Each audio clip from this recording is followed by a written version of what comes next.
Magluluto naman tayo ng ginisang sayote. Ito ang mga kakailanganin natin. Sayote, magic sarap, nor cubes, bawang, sibuyas, kinchay, tubig, at konting giniling na baboy. So, umpisahan na natin ang pagluluto. Sa isang kawali, maglagay ng konting mantika. Painitin ito at pag mainit na ay ilagay ang bawang.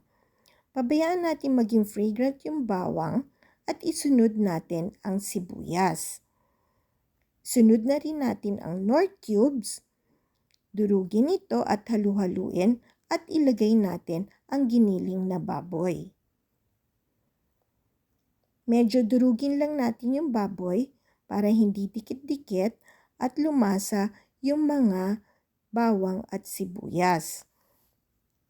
Timplahan natin ng konting paminta at ng konting patis. Siguro mga 1 kutsarang patis pwede na kasi pwede naman tayo magdagdag ulit kung kulang pa sa lasa. Haluin lang natin ng mabuti at saka lagyan natin ng konting tubig para lumambot yung karne at meron din sabaw yung ating gulay. Pabayaan natin itong maluto ng ilang minuto lang.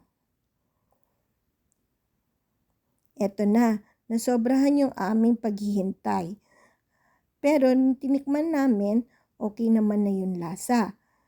Lagyan lang natin ng konting tubig para may sabaw yung ating gulay.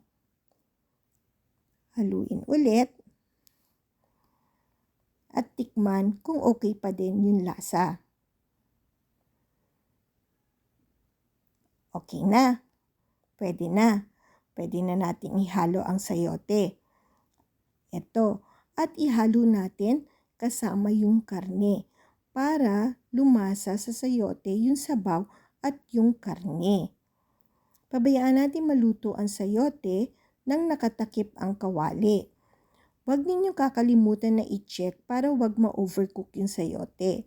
Eto na, di ba maganda pa rin yung kulay? I-check ninyo kung okay na ang lasa, pati kung malambot na ang sayote bago natin i-add yung kinchay.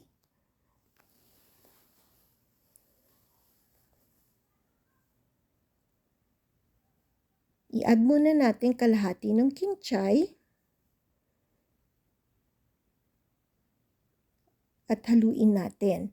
Nagdagdag din kami ng magic sarap pero optional ito. Natira lang kasi namin yan nung isang araw nung nagluto kami. Haluin ninyo at i-check kung talagang malambot na ang sayote. At malambot na nga, pwede na. I-add natin yung natitira pang kinchay. Haluin ng mabuti at patayin ang apoy ng kalan. Pwede na natin i-serve. Thank you!